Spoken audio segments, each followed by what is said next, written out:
Everyone loves a road trip, and this one takes us from Busselton around the southwest edge of Western Australia as far as Esperance. Then we'll loop back to the west coast to Bunbury by way of Hayden. Our journey begins here at Busselton. Our hotel has a great location on the foreshore precinct, and it's right near this remarkable jetty. Construction of the jetty began in 1865, initially as a short structure for cargo handling, and it was extended multiple times over the years because of drifting sands, and its current length is 1.841 kilometres, making it the longest timber-piled jetty in the Southern Hemisphere. What can we say about Busselton? Well, it seems to be a happening place with its fair share of festivals. It appears to be a neat, clean, safe seaside town. There's nothing tawdry or dilapidated about it, and we quite like it here. Busselton takes its name from this gentleman, John Bussell, who settled and farmed this area in the 1830s. Although appearing quite affable here, he was involved in the massacres of Aborigines.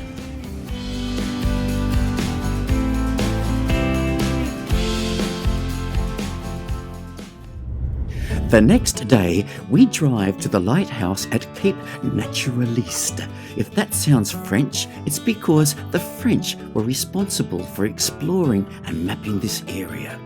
Both Busselton and Bunbury are situated on Geographe Bay. It's named after this French ship, the Geographe, that surveyed this region. It was here on the orders of Napoleon Bonaparte to explore New Holland, as Australia was known then.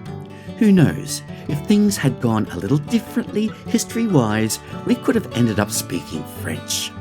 Imaginez-vous. The lighthouse is constructed of limestone. This being a limestone coast, it means there are lots of vineyards, caves, and surfing reefs that make this area special. We're heading on Caves Road to Yallingup. You may notice that many place names in this part of WA end with the letters UP. In the Aboriginal language of the Noongar people, the letters mean place of. So Yallingup means place of the caves. We're driving along Caves Road to Yallingup Beach. And to stand on this beach is to stand on hallowed ground. Yallingup is known as the birthplace of surfing in Western Australia, with surfing actively beginning in the early 1950s. A group of surfers from Perth were drawn to Yallingup for its challenging waves. The surf culture in the area, particularly in the Margaret River region, grew significantly in the 1970s, with surfers settling here. And at about the same time, the wine industry began to flourish. Today, we are heading off to the town of Margaret River in the heart of a burgeoning wine region. To get there, we pass through the town of Cowrumma, which means place of the lorikeet. It does not mean place of the cow, as some might assume, based on the town's nickname, Cowtown. We arrive at the town of Margaret River. It also seems to be a happening place. Our accommodation is pleasing, and nearby is a brewery that serves great wood-fired pizzas. For entrees, we have a spicy cauliflower dish with a squid salad, followed by a prawn pizza. Now we have arrived at River Mouth. The river that you can see is the Margaret River. It's barely a trickle. Something catches my eye. Down there among the rocks. What can it be? It's a statue, and I discover that her name is Layla, and she is breastfeeding a baby whale.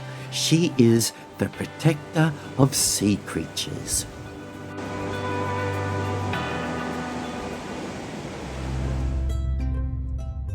Since we are in a wine region of note, we randomly select a vineyard to visit without knowing anything about it. It's called Leeuwin Estate. It has some fine oaked Chardonnays on offer, one of which is $179 per bottle. The estate's other claim to fame is its open-air concerts on this green. World-famous artists have performed here along with the Western Australian Symphony Orchestra. And its location, surrounded by all this tall timber, is amazing. What a place. The road we are driving on is called Caves Road. There are over 100 caves along its length, but we are visiting only one. It's called the Mammoth Cave because of its size. The cave was an important discovery because it yielded the fossils of megafauna that once roamed this area.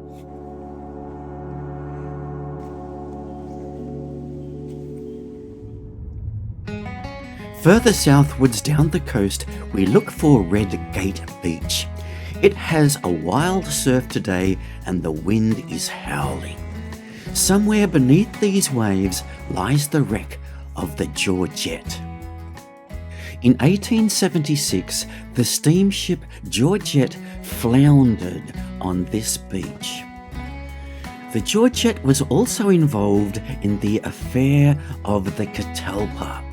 The Catalpa was a whaling ship that sailed from America to rescue 6 Irish Fenians from convict captivity in Perth. In the foreground of this picture, one can see the Fenians frantically rowing towards the Catalpa. To the right, in the background, the Georgette is steaming towards the Catalpa to rearrest the convicts. The Georgette tries to intercept and recapture the Fenians, but it failed in its bid. Then, just 8 months later, the Georgette had its second rendezvous with fate. As it was rounding Cape Naturaliste with 50 passengers on board, it developed a serious leak. The captain steered the Georgette toward the shore, where it began to break up in the rocks and surf. 2 individuals from a nearby farming estate rode out on horseback through the surf and began rescuing the hapless passengers from drowning. The 2 individuals were 16-year-old Grace Bussell and her Aboriginal companion Sam Isaacs. They were praised as heroes and awarded medals for their bravery. The beach town that you see here has been named Gracetown in honour of the fearless 16-year-old girl who rode out through the wild surf to rescue the stricken passengers of the ill-fated steamship, the SS Georgette.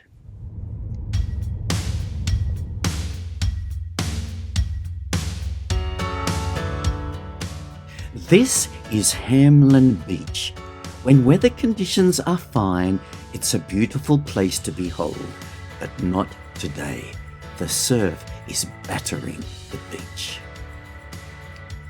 The rain comes tumbling down, so we retreat to a cafe for a hot chocolate and to don our wet weather gear for our next encounter, which is here at Cape Leeuwin Lighthouse.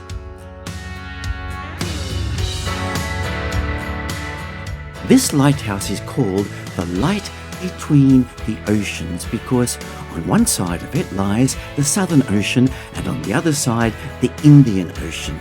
It's one of the windiest places in Australia, and it must have been a challenging endeavour for navigators in days gone by to sail south and then swing east as they rounded the Cape. Those plucky sailors must have feared the rocky outcrops and bomboras that dot this landscape.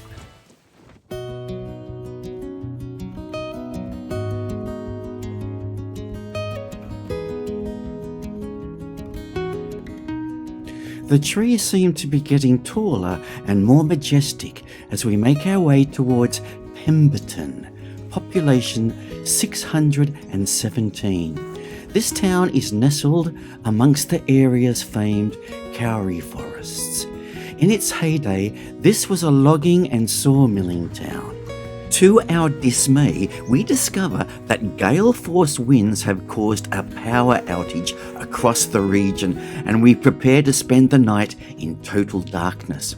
Happily, the Pemberton Hotel has a generator, and we spend our evening at this cosy pub.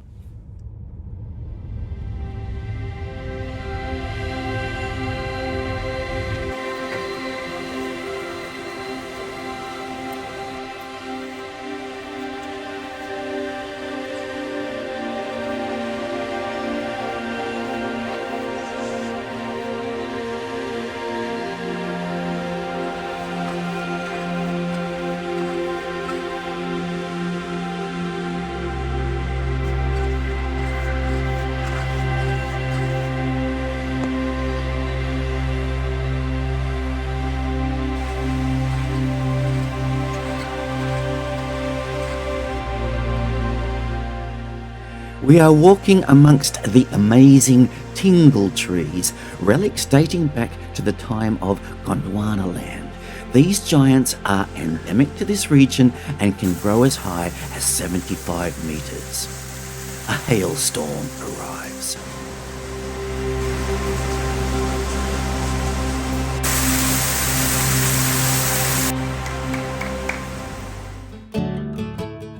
We make our way to Denmark. Denmark is named after a ship's surgeon, not after the European country.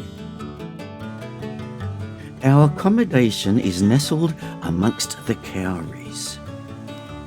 This is our cosy bungalow, which we'll call home for the next 2 nights. And it's in a beautiful setting.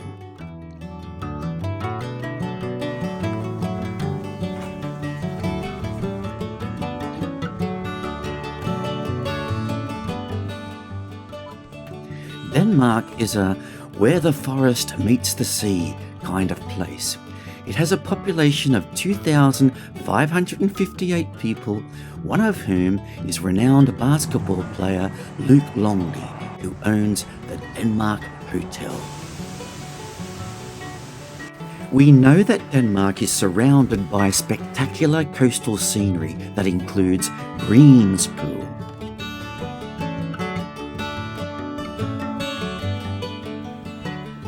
while the Southern Ocean is a heaving maelstrom.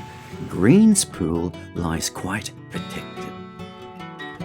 Not far from the Greens Pool lies Elephant Rocks. Whoever assigned the name Elephant Rocks to this location was apparently inspired by the notion that these boulders were reminiscent of the bums of a herd of elephants lumbering out to sea. How imaginative. It's time for lunch at the Boston Brewery. Spice corn fritters and prawns with garlic sauce. This afternoon we head out to Ocean Beach and McGeary's Rock, where we sight a number of seals and some hardy surfers.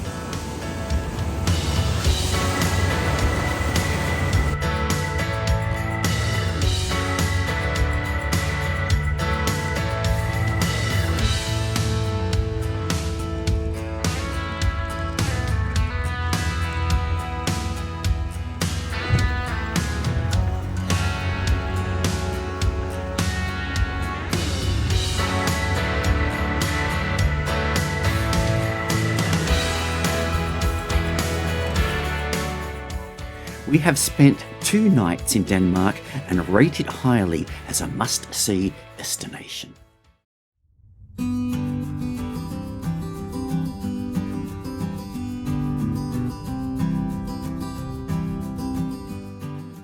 Now to Albany, population 36,000, exports wheat, barley, oats, wood chips and silica sand. The city predates the founding of Perth and so has some of the earliest heritage buildings in Western Australia.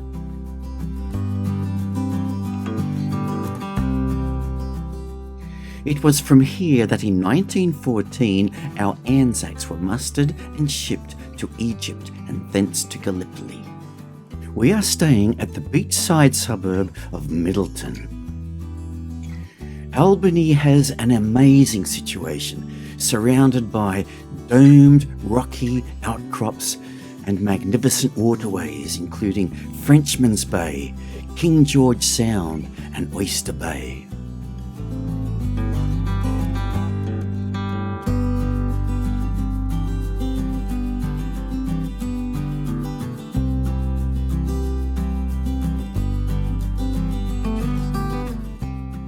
We have driven out to Frenchman's Bay to the site of an old whaling station where a fleet of ships like this one chased and hunted whales. One can climb on board to learn about the lives of the whaling men who hunted humpback, sperm and southern right whales between the years 1952 and 1978. To our modern sensibilities, all this seems like a gruesome business. Whalers had many free hours between whale sightings, and they often filled those hours with scrimshaw. The word scrimshaw literally means wasting time. These are the examples of scrimshaw we saw at the whaling station.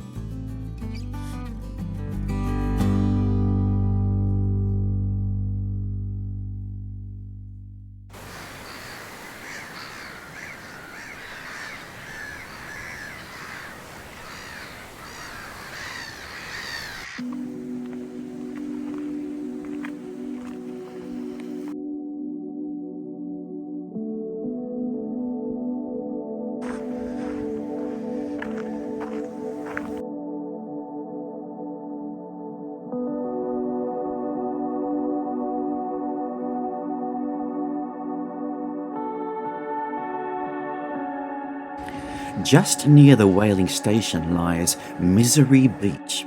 One wonders why such a beautiful place is associated with misery. I can only guess that the sight of so much whale blood and offal drifting here from the whaling station had something to do with its moniker. But these days, the water and beach are pristine. Any list of the best things to do in Albany would include an exploration of Torndirrup National Park. Spectacular and wild coastal scenery await. The Southern Ocean thumps the shoreline and over the eons has managed to carve this impressive chasm and natural land bridge into the granite cliff. Green Island sits just offshore to the southwest and gives a stunning backdrop to this rugged, ancient coastline.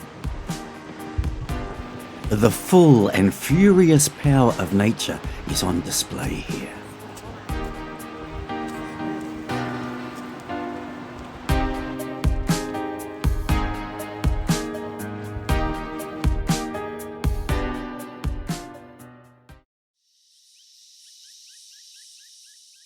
Wildness and calmness coexist here at Albany.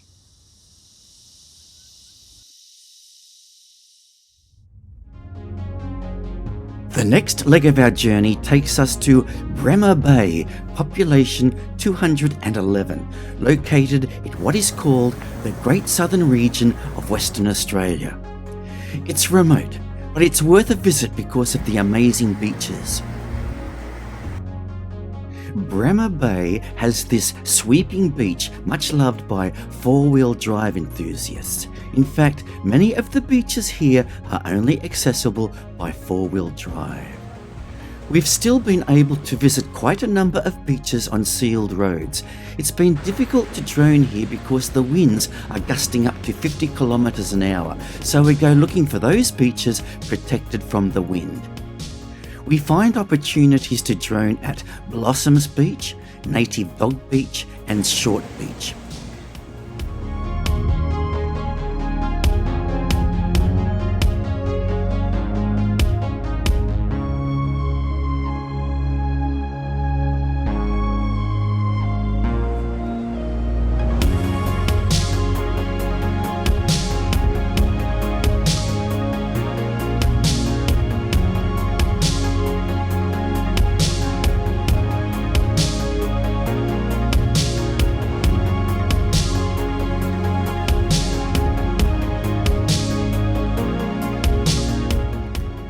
In the afternoon, when the sun is setting over the estuary, the wind dies down and allows me to film the inlet to Devil Creek. Now it is very still.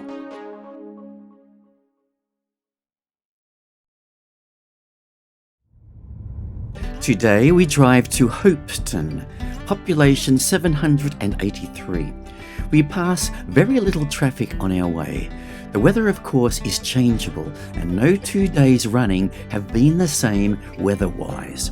When we arrive at Hopeton, we see that a squall is moving towards us that will bring rain for the rest of the afternoon. We are forced to take shelter in the local pub and refresh ourselves with a ginger beer and a sparkling wine. To Esperance, population 13,883, exports iron, nickel and grain. The weather clears and we hope to film the magnificent coastal scenery around Esperance, but first we stop off at the local market for something to eat and drink. Our accommodation for the next 3 nights is a cheerful looking apartment facing the Bay of Islands, or, if you wish, you can call the bay by its French moniker, Archipelago Recherche. We take advantage of the sunshine and drive along a section of the Great Ocean Road. Here is a little montage of what we saw.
The weather being ever changeable here, our second day is rainy, so we stroll around the town admiring the murals and artworks, including the whale tail.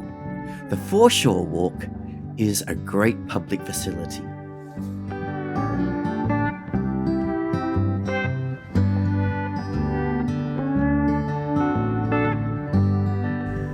When the rain eases, we decide to continue along the Great Ocean Drive, chasing rainbows.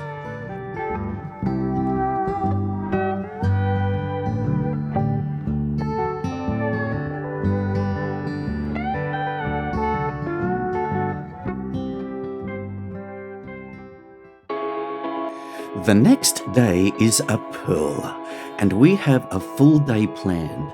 First of all, we are cruising out to view some of the islands of the archipelago and the wildlife that lives on them. The archipelago is a group of over 100 islands.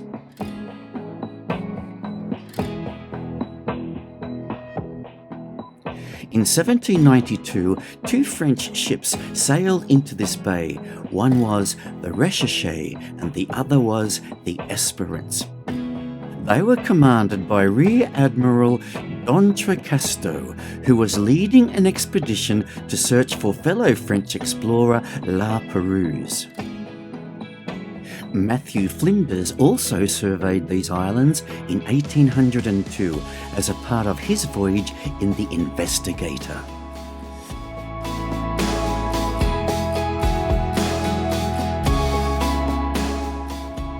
At the conclusion of our cruise, we head off to Cape Le Grand.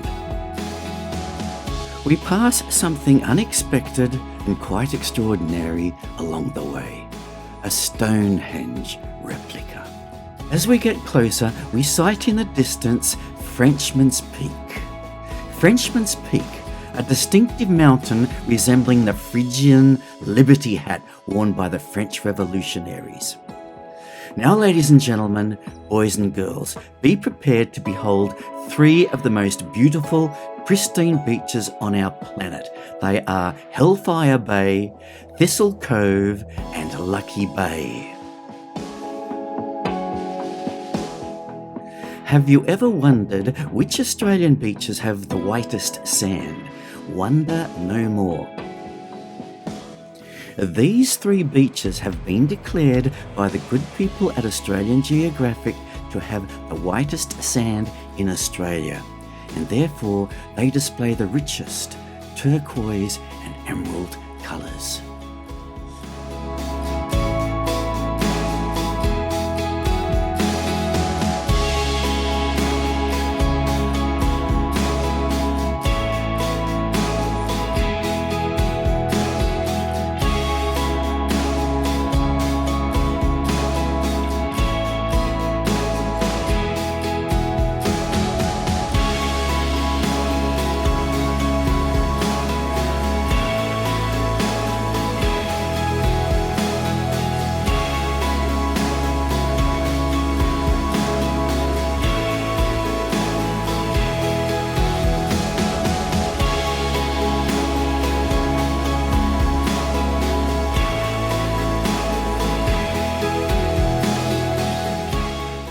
It's called Lucky Bay because Matthew Flinders found safe anchorage here. And given the unpredictable weather, we have also been lucky to film this haven in glorious sunshine.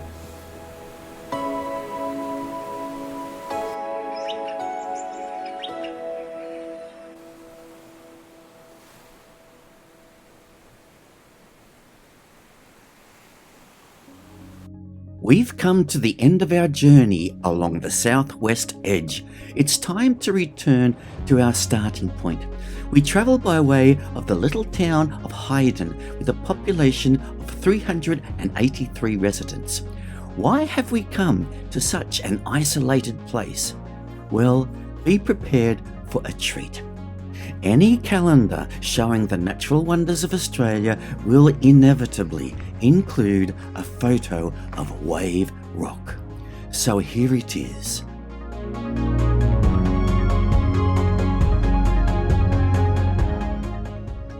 Formed by the action of rainwater dissolving away bits of the rock over eons of time. And there are walks across the top of the rock with views of the surrounding countryside.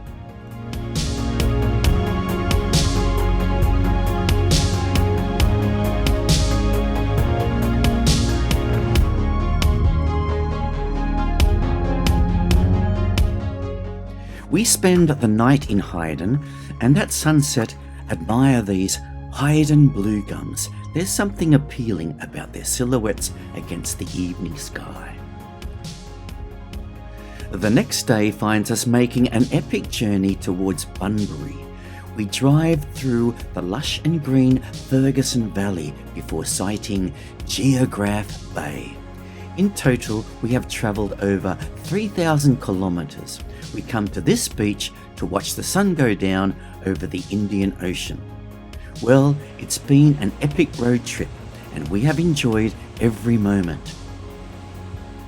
The road goes ever onwards, said Bilbo Baggins, and in Australia there are never-ending opportunities for great road trips, and Western Australia's southwest edge is one of them. We encourage you to make the journey. Thanks for watching.